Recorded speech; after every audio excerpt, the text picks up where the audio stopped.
নমস্কার, সুরজিৎ মান্না ক্রিয়েশনস চ্যানেলের পক্ষ থেকে তোমাদের সবাইকে সুস্বাগতম। আশা করি তোমরা সকলে ভালো এবং সুস্থ আছো।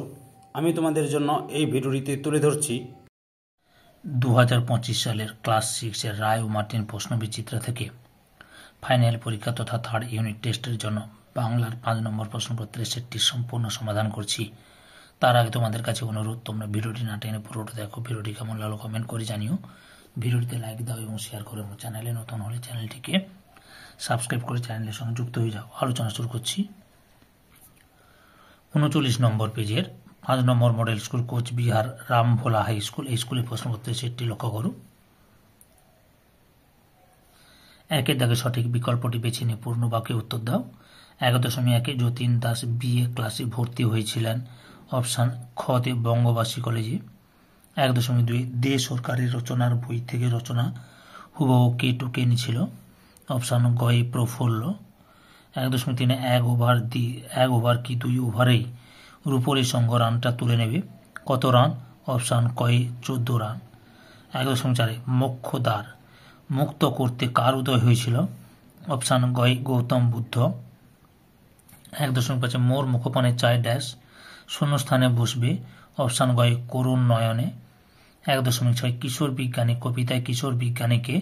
অপশান ক্ষয়ে স্যার আইজাক নিউটন। 1.7 ট্রেনটি স্টেশনে পৌঁছলো। রেখাঙ্কিত পথটি হল অর্থাৎ পৌঁছলো। অপশান ক্ষয়ে সমাপিকা ক্রিয়া। 1.8 যে ক্রিয়াপদের সঙ্গে কোনো কর্মবাচক পদ থাকে না তাকে বলে? অপশান গয়ে অকর্মক ক্রিয়া। 1.9 আমি পড়ছি এই বাক্যে ক্রিয়াপদের কাল হলো? অপশান কয়ে ঘটমান বর্তমান।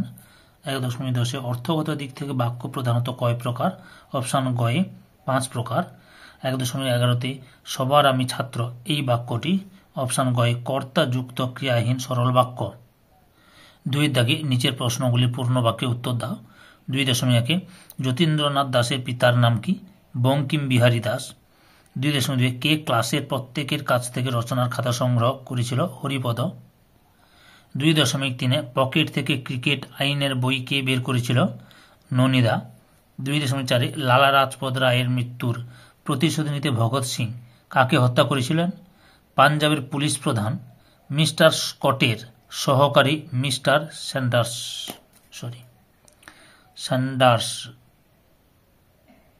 সান্ডার্সকে। পুরোটা লেখা হয়নি। সান্ডার্সকে। এরপরে 3 দাগে নিচের প্রশ্নগুলি পূর্ণ বাক্যে উত্তর দাও। 3.1 ন্যায়ের বিধান কে দিয়েছিলেন? রঘুমণি।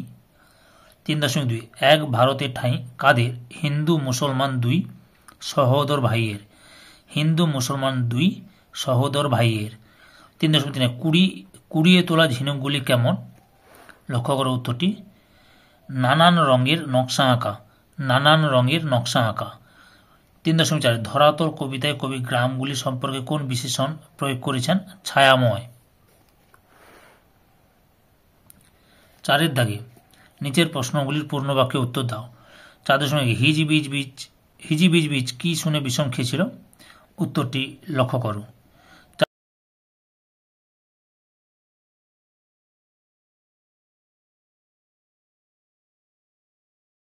4.2 নালিশ বাতলাও কথাটি কে বলেছিল? পেঁচা। 4.3 1 নম্বর সাক্ষীর মূল্য বাবদ কত আনা দেওয়া হয়েছিল? 4 আনা।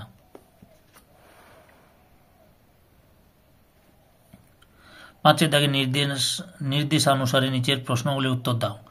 5.1 মৌলিক ধাতুর অপর নাম কি? সিদ্ধ ধাতু বা একদল ধাতু। 5.2 মৌলিক ধাতু প্লাস ড্যাশ প্রত্যয় সমান সাধিত ধাতু আ প্রত্যয়। 5.3 তাহারা পড়িতেছে পূর্ণরূপে লিখিত এই বাক্যটির সংক্ষিপ্ত রূপ লেখো।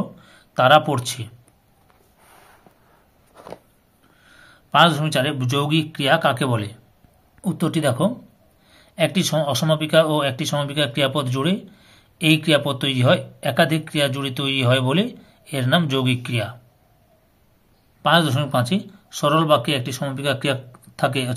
সরল বাক্যে কয়টি সমাপিকা ক্রিয়া থাকে? একটি। 5.6 সরল বাক্যে রূপান্তরিত করো। সকলে সাদা খাতা খোলো আর একটা বৃত্ত আঁকো। সকলে সাদা খাতা খুলে একটি বৃত্ত আঁকো।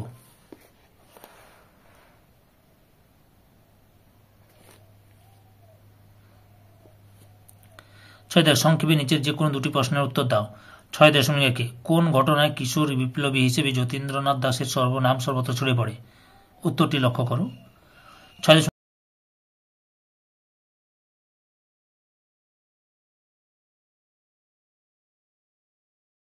সুধীরবাবু নিতাইকে শাস্তি দিয়েছিলেন কেন? নিতাই রচনা লিখে আনেননি এবং তার কারণ হিসেবে মায়ের অসুস্থতার কথা বলে, যা একদম মিথ্যে, তাই নিতাই শাস্তি পেয়েছিল। 6.3 বোলিং ক্রিজে পৌঁছাবার আগে অদ্ভুত এক কাণ্ড ঘটল। অদ্ভুত কাণ্ডটি কি? উত্তরটি তোমরা এখান থেকে শুরু করবে, দিয়ে এতটা পর্যন্ত লিখবে। 7 দাগে সংক্ষেপে নিচের যে কোনো দুটি প্রশ্নের উত্তর দাও। 7.1 কেটে যাবে মেঘ, কবি এখানে কোন আশার বাণী শুনিয়েছেন? উত্তরটি তোমরা এখান থেকে শুরু করবে, দিয়ে এতটা পর্যন্ত লিখবে। 7.2 খোদার উপর করি যে খোদকারী, কবি এখানে কি বলতে চেয়েছেন? উত্তরটি তোমরা এখান থেকে শুরু করবে, দিয়ে এতটা পর্যন্ত লিখবে। 7.3 কি আপনার বাণী, বাণীটি নিজের ভাষায় লেখো। উত্তরটি তোমরা এখান থেকে শুরু করে এতটা পর্যন্ত লিখবে। এখান থেকে শুরু করে এতটা পর্যন্ত লিখবে। 8 দাগে কম বেশি 60 শব্দের নিচের যে কোনো একটি প্রশ্নের উত্তর দাও। 8.1 মানহানির মোকদ্দমার বর্ণনা দিতে গিয়ে কুমির কি বলেছিল? উত্তরটি লক্ষ্য করো। 8.2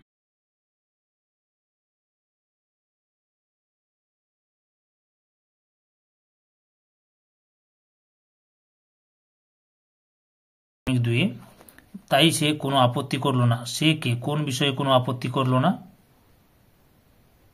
উত্তরটি লক্ষ্য করো।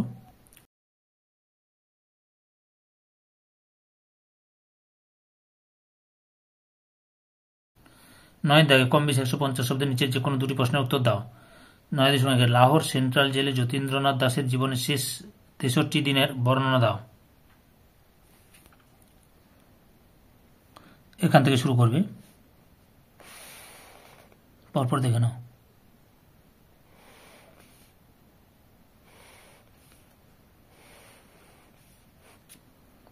এতটা পর্যন্ত লিখবে।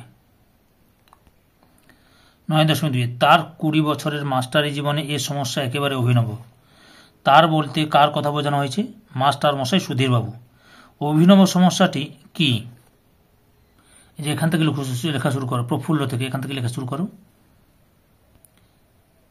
ঘটেনি, এতটা পর্যন্ত লিখবে। সমস্যার সমাধান তিনি কিভাবে করেছিলেন? এখান থেকে শুরু করবে, হাবু থেকে নির্দেশ দেন, এতটা পর্যন্ত লিখবে। 9.3 সারা মাঠ অবাক শুধু ননিদা ছাড়া। সারা মাঠকে অবাক করে দেওয়ার মতো কোন কোন ঘটনা ঘটেছিল? ননিদা সে ঘটনায় অবাক হলেন না কেন? উত্তরটি দেখো, এখান থেকে শুরু করবে।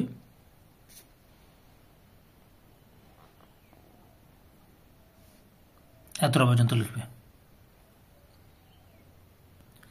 10 দাগে কম বেশি 150 শব্দের নিচের যে কোনো দুটি প্রশ্নের উত্তর দাও। 10.1 পরাধীন ভারতের মানুষকে দেশপ্রেমে উদ্বুদ্ধ করতে বঙ্গ আমার জননী আমার কবিতায় দেশের প্রতি যে ভাবাবেগ প্রকাশিত হয়েছে তা নিজের ভাষায় লেখো। উত্তরটি লক্ষ্য করো, এখান থেকে শুরু করবে।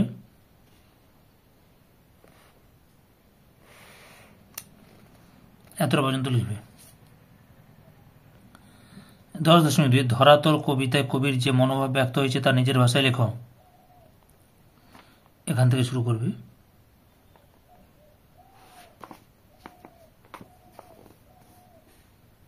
এতটা পর্যন্ত লিখবে। 10.3 মন লাগে না খেলায়। কার খেলায় মন লাগে না? কিশোরেরা সাধারণত কোন ধরনের খেলাধুলো করে থাকে? তার পরিবর্তে ছড়ার কিশোরটি কি করতে ভালোবাসত? উত্তরগুলি দেখে না পরপর, এখান থেকে শুরু করে এতটা পর্যন্ত লিখবে।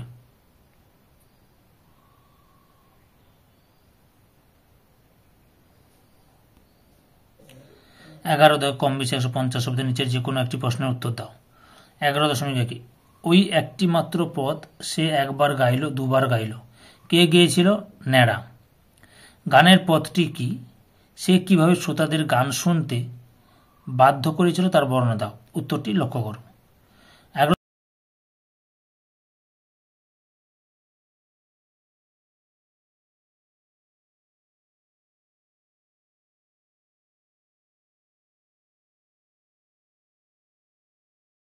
.2 আমি তো অবাক। আমি কে? তার অবাক হওয়ার কারণ কি?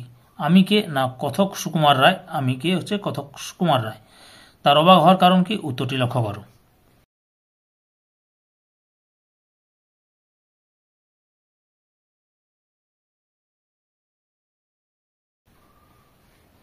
এরপরে তোমরা 13 দাগের যে অনুচ্ছেদ গদ্যাংশটি দেওয়া আছে এটা ভালোভাবে পড়বে। আমি তবু উত্তরগুলো দেখে দিচ্ছি। 13.1 বেড়া উৎসব কি স্মরণ করিয়ে দেয়? না নবাবী আমলের কথা স্মরণ করিয়ে দেয়। নবাবী আমলের কথা স্মরণ করিয়ে দেয়। উৎসব কোথায় অনুষ্ঠিত হয়? উৎসব অনুষ্ঠিত হয় ভাদ্রে ভরা নদী ভাগীরথী উৎসবের সুবিস্তৃত প্রাঙ্গণ, অর্থাৎ ভাগীরথী নদীর তীরে সুবিস্তৃত প্রাঙ্গণে উৎসব অনুষ্ঠিত হয়। 13.3 এখানে কোন জেলার উল্লেখ রয়েছে? না মুর্শিদাবাদ জেলার কথা উল্লেখ রয়েছে। মুর্শিদাবাদ। 13.4 জলযান নির্মাণ ও রূপসজ্জার কাজ করে থাকেন? না উত্তরটা হবে কারুশিল্পীরা। কি লিখবে? কারুশিল্পীরা। 13.5 পদান্তর করো নবাবী থেকে নবাব হবে। কি হবে? নবাব। ধৈর্য সহকারে সম্পূর্ণ ভিডিওটি দেখার জন্য তোমাদের সবাইকে অসংখ্য অসংখ্য ধন্যবাদ। আজকে এই পর্যন্ত। পরবর্তী ভিডিওতে আবার দেখা হবে। Tata bye bye.